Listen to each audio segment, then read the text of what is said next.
Yo people, Key TV, Aston Villa 1, Bologna 0. And that was one of our more convincing performances that we expect to see from the guys. I'm actually very happy. It was a watchable match. I thoroughly enjoyed it. Yes, a few pieces of criticism as usual, but there's more positives than negatives, I'll tell you that now. It's always a delight when we win. It's always a delight when we put some effort in, have shots on target, give our fans something to cheer about. But one thing I don't appreciate is the way our fans treat Morgan Rogers. Yes, he's not playing the best at the moment. Yes, he is sulking at things. But clearly the manager has faith in this guy because he plays 90 minutes. I don't appreciate the Villa fans in the ground that want to cheer sarcastically when he makes a pass. These type of things footballers see online. They affect them, and in our case we are not in a position to be losing players like Morgan Rogers, so we need to kind of cut this out, show him a bit of appreciation, show him that he is wanted here, be able to give him a bit of confidence to go on and be the player that he was last season. We need to stop throwing our toys out of the pram for players like Morgan Rogers when he's having a bad time. We cheer him when he's doing well, but why do we sulk and abuse him when he's not playing well? How does that make a player feel confident about their performance in their game? I think it's quite disrespectful the way we cheered. Yeah, we've got to get behind the lads that are obviously going to change our seasons. So I'd just like to say no, I didn't appreciate it. Villa fans should be ashamed of themselves, and we need to do better. But back to the game. Like I said, 1-0. First half, we didn't start off comfortable. We were getting closed down. We didn't really get the rhythm of the game. Bologna were closing us down. But as the time went on, I'd say from about 15 minutes forward, we started to see how Bologna were closing us down. We started to see the spaces in between the back line and the midfield to get the ball to Marlon. Speaking of Marlon, I can't really criticise the guy. He doesn't pick the team. He may say he's a striker, but let's be honest, he's not. He's a player who likes to use his speed, run with the ball, and watching him up front is making him look like a shambles of a player, because he's not a type of person that likes to play with his back to the ball. Let's be honest, Emery got it wrong again. Gesson or Gessend or whatever the hell you want to call him, another terrible game, provided us with nothing. Quite possibly should have scored, but he couldn't sort his feet out as usual. Touch wasn't there. Yeah, I'm giving this guy a hard time, but if you want to say you're a winger, act like it. It's the same thing for Marlon. If you want to say you're a striker, act like it. If that's not the case, put on your big boy pants, let Emery know your true positions, of Marlon on the right wing and Gesson up front, and sort it out, because we can't afford to be making rotations for the likes of these guys, for them not to be putting in the performances to get us through to the next stage of Europa League, Cups and stuff like that. So if they can't play there, they need to say they don't want to play there. And they can't play there. Because we can't continue to watch these sorts of performances from guys who are struggling out of position. Another player that I think struggling out of position is Emi Buendia. Let's be honest, he's not a left winger. I said this, I think, in another game where Rodgers and Buendia should should swap places. Rodgers can keep the width.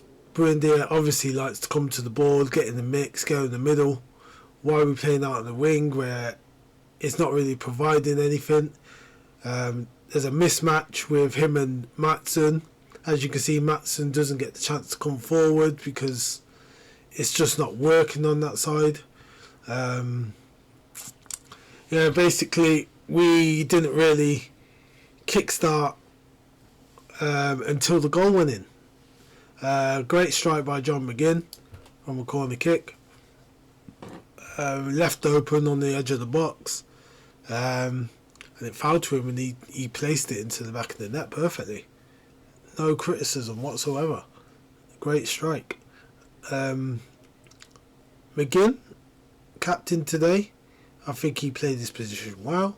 I think he had a good game. Yeah, he did hold on to the ball in some places, but we overlook that when we win. We don't win often this season, so we'll take it as it is. We'll give him praise. We'll look at the good stuff and we'll ignore the bad stuff for today. It can't carry on into the next game. We have Fulham because we know what they're like and they will come at us with a lot of firing power.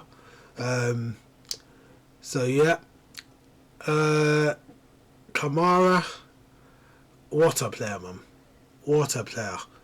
He could easily play in one of the top teams in Europe. Easily. We're lucky to have a player like that.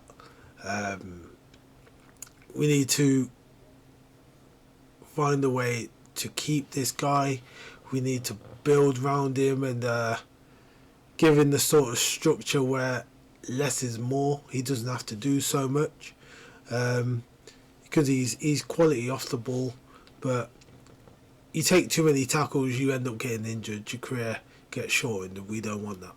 So we need to find a way to get this guy away from the ball defensively, and that's bringing in some star power around him so we can keep control of the ball, and mainly he's in control of the ball.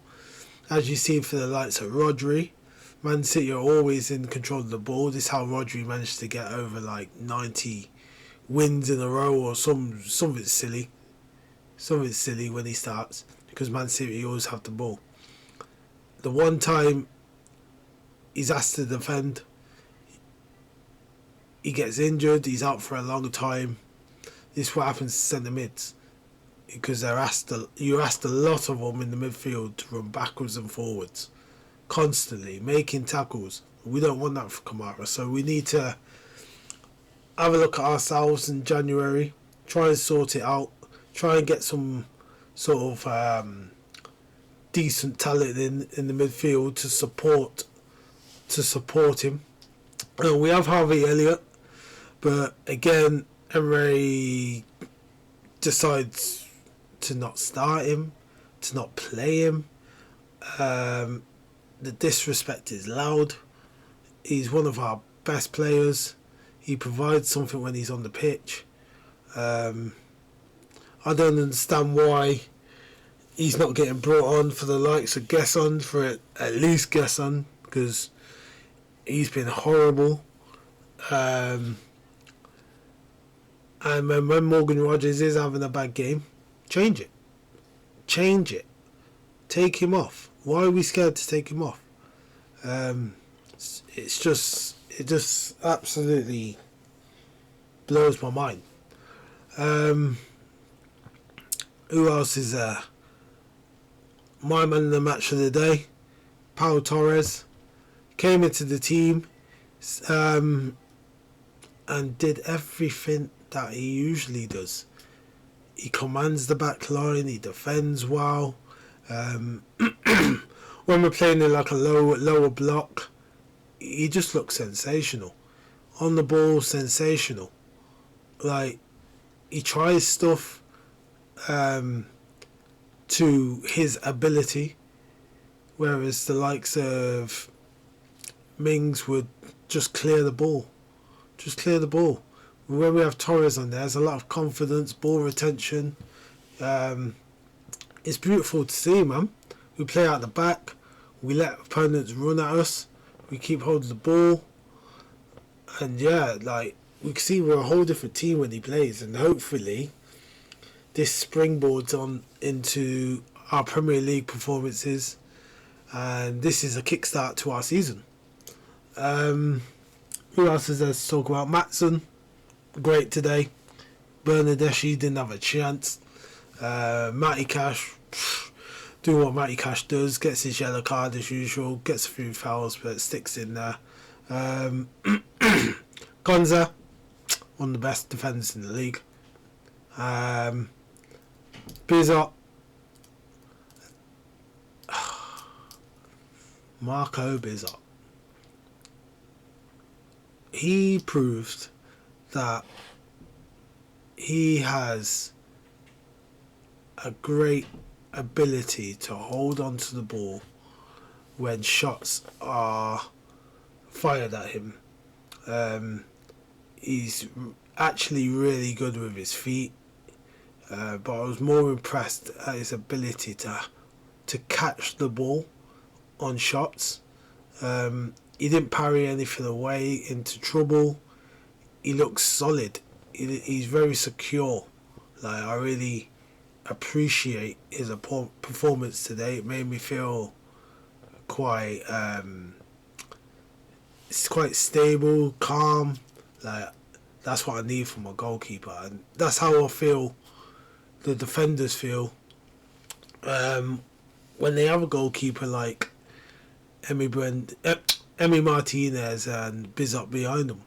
Like, we've done well to get these two goalkeepers and to keep them, basically. Let's go on to our substitutions. We've got Jadon Sancho. Yeah, every game he comes on and he changes the game. You see his composure. You see what he get for £250,000 a week. You see why he's worth that type of money. He doesn't really lose the ball. His confidence is coming. He's starting to get shots off, take players on. We just need to carry on encouraging him. And they get there. Man. Definitely need to start the next game against Fulham. 100%. No questions asked. I think that's why Elliot might not have played today. I hope that's why Elliot might not play today. Hopefully he gets a start. And yeah, great win today. Held it out, defended well. As usual, last 10 minutes it does get a bit scary in Villa games. But that's just the way we are at the moment. But yeah, good win, 1-0. Great way to kickstart our Europa League journey. Fulham on the weekend. I've been Key. Remember to like, subscribe and comment on this video. And join me for the watch along on Sunday. Peace.